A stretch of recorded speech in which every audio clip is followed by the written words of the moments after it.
What's going on, family?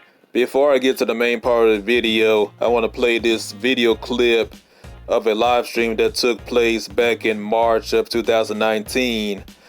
This is a live stream roundtable discussion with the heavy hitters of the Red Pill. You have Donovan Sharp, you have the godfather of the Red Pill himself, Rollo Tomasi, you have brother Steve the Dean Williams, and you also have Mr. Anthony Johnson, who runs the 21 convention down in Florida. I really like this live stream that they had. It's 2 hours long, but I'm not going to play the complete discussion. And what I'll do is in the description below, I will leave the link to the complete video so you can watch it.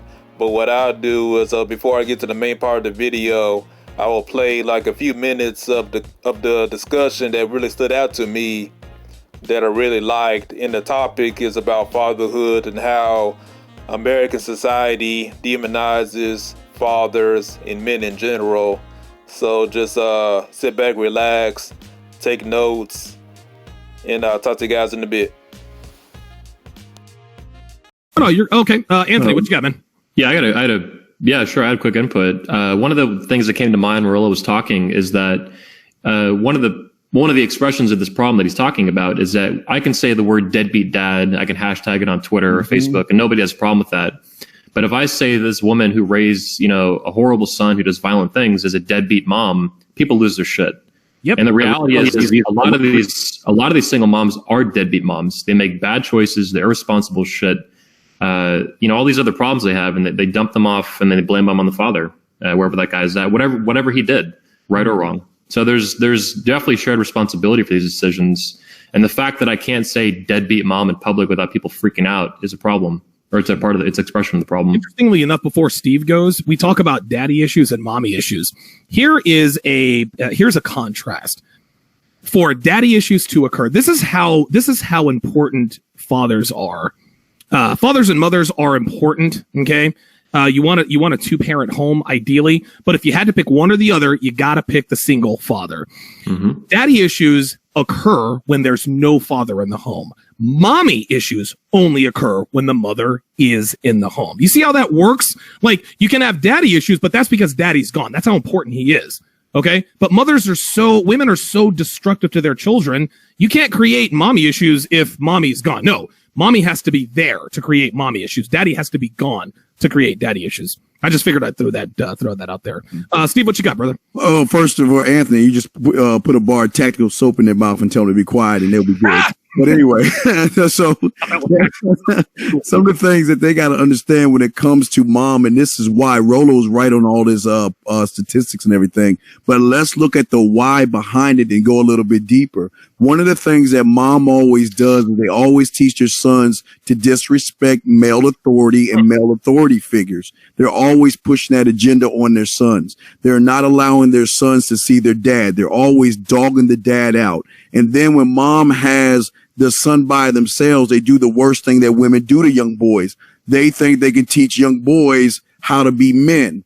But in teaching them that, they really harm them because, like I say, out of nature, they coddle their sons. Inconsistent discipline, teaching their boys to be emotional and not teaching their sons what boundaries are. So, and especially no coping skills. And if you don't have those things like that, as soon as you walk out that door, the world and women and everybody else is going to eat you up. And again, it takes you out of nature. And these young boys don't know how to deal with the fact that, and that's where the suicides and on one end happens, because they can't deal with the world itself, because it seems like mom has always lied to me. Mom told me it was sunshine and rainbows. When I go outside, the damn bunny rabbits are going to walk up on me like I'm Snow White and singing a song, and birds are going to be on my shoulder, and it's going to be okay.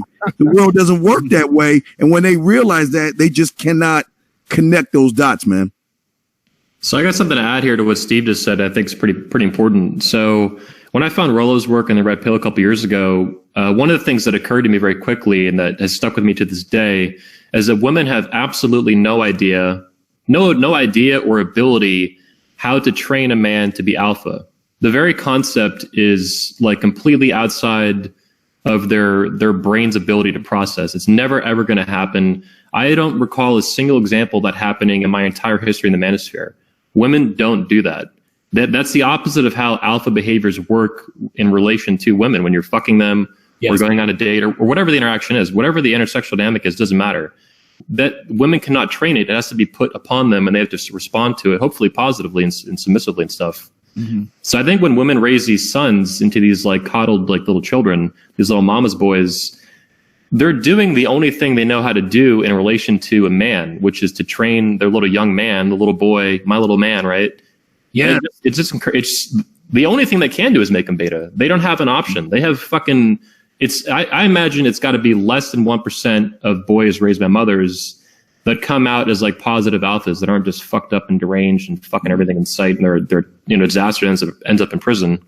So it just kind of struck me when he was talking that, of course these mothers do this. Mm-hmm. What else are they going to do? They have never had to train and never could train a young man, to be masculine, to be an alpha. It's never going to fucking happen. Their parenting skills are born out of their frustration with men. That's what happens. Yeah, that too. What they do, when the reason why you see primarily a generation after generation of these masculine confused boys raised by single mothers, is because that mother raises that kid to be the kind of beta she was hoping the guy that she had sex with to breed with that guy was going to be for her, but it didn't work out for her. So what happens is women almost if they're on their own, if there's no masculine influence in that family, women almost unilaterally try to train that kid to be the perfect husband, the perfect, the responsible, nice, sweet kid that she would have liked to have as a husband if she could have just managed it with the guy who she was breeding with at that time. That's what ends up happening. And so what happens is one of the ways they do that is women vent their frustration, whether they're divorced from that guy or the guy is just simply absent from the home, period. What they do is they instill in those kids what I call the promise keepers dynamic. And what I mean by promise keepers is I have these kids, these guys, and usually it's younger guys will come up to me and they'll say, well, I could never spin plates, Rollo. And I'll say, well, why is that? I say, well, I don't want to be like my old man.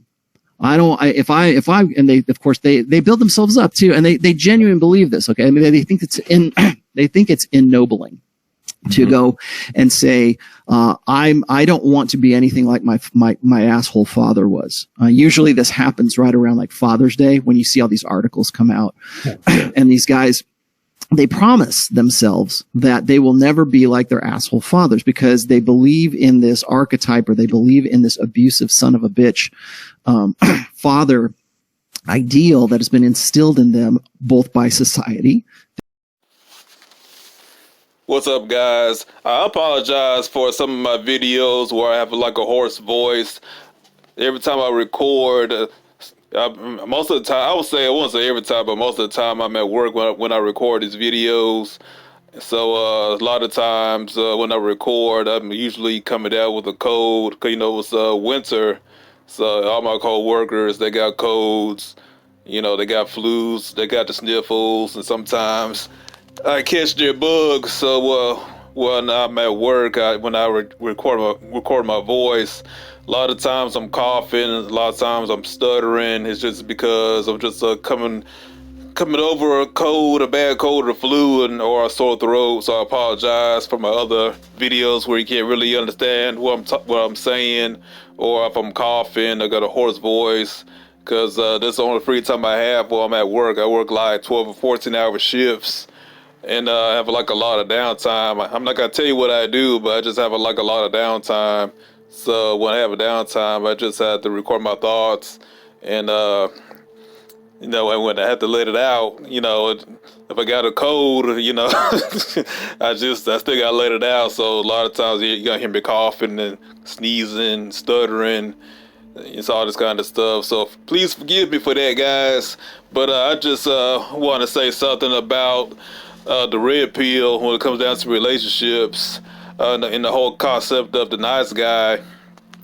You gotta understand that, you know, a lot of men, particularly, especially black men, have been raised by single moms. And, you know, our single mothers taught us how to be gentlemen or nice guys or good guys or whatever. But you got to realize that the men that they chose before you were born were bad guys. So even though you're a single mom, you know, raising you to be a nice guy, you know, be polite, be nice to women, all this kind of stuff, you got to realize that, you know, that your fathers were bad boys or deadbeats or drug dealers or alcoholics or whatever.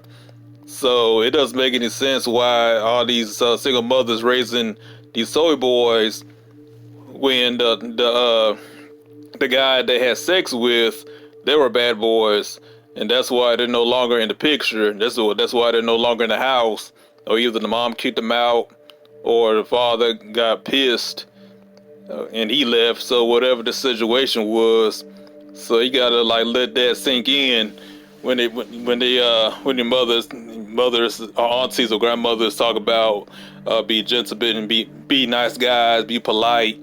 But not realizing that, you know, that there are the same women generations ago who picked the bad boys. So that's a contradiction right there in itself.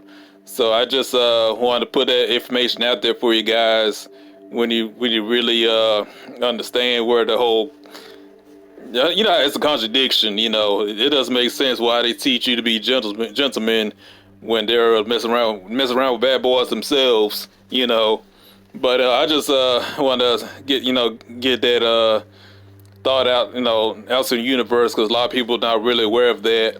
Yeah, but anyway, though, I just that's all I had to say. And you guys take it easy. I think get back to work in a minute. And like and subscribe to my channel. And peace out.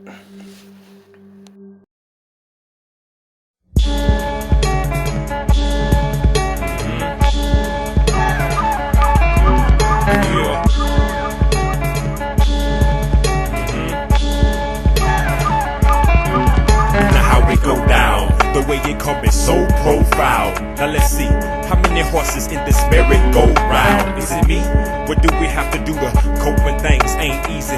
Cause the same things that hurt me be the same things that please me. I reach for the sun and I give thanks for a change season. Water, earth, wind, and fire, so many reasons to build